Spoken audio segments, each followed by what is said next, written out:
La somme théologique de saint Thomas d'Aquin, première partie, question 14, article 3. Dieu se comprend-il lui-même? Saint Augustin dit à l'endroit que nous avons indiqué tout à l'heure, « Tout ce qui se connaît se comprend ».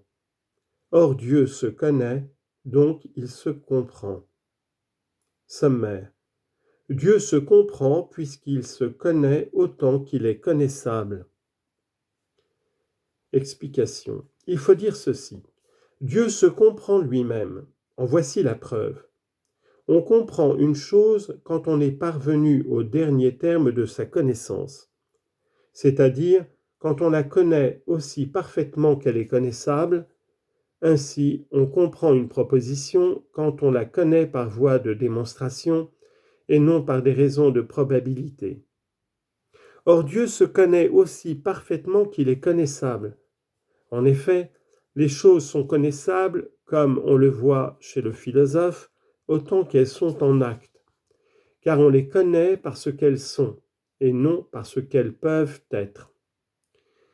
Mais la faculté de connaître est aussi grande en Dieu que l'actualité de son existence, car c'est parce qu'il est en acte, séparé de toute matière et de toute potentialité, qu'il est intelligent.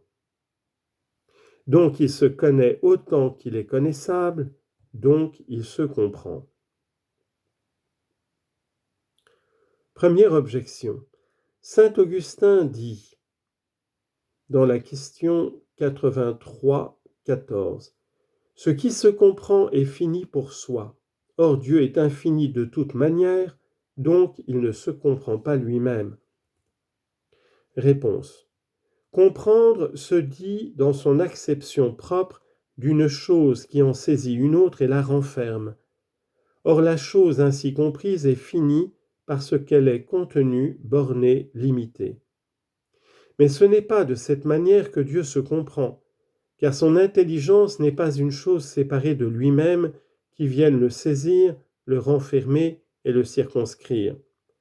Mais il se comprend en quelque sorte dans un sens négatif. Comme on dit qu'il existe en lui parce qu'il n'est contenu par rien d'extérieur, ainsi l'on dit qu'il se comprend parce qu'il n'y a rien de lui-même qu'il ne connaisse. Saint Augustin dit dans la lettre 112, paragraphe 9, « Nous comprenons une chose quand nous la voyons de telle sorte qu'elle n'a rien qui échappe à nos regards. » Deuxième objection. Si l'on répond que Dieu est infini pour nous, mais qu'il est fini pour lui-même, nous insisterons en disant « Les choses trouvent leur véritable expression plutôt dans les idées divines que dans notre intelligence. » Si donc Dieu est fini pour lui-même et infini pour nous, il s'ensuit qu'il est plutôt fini qu'infini.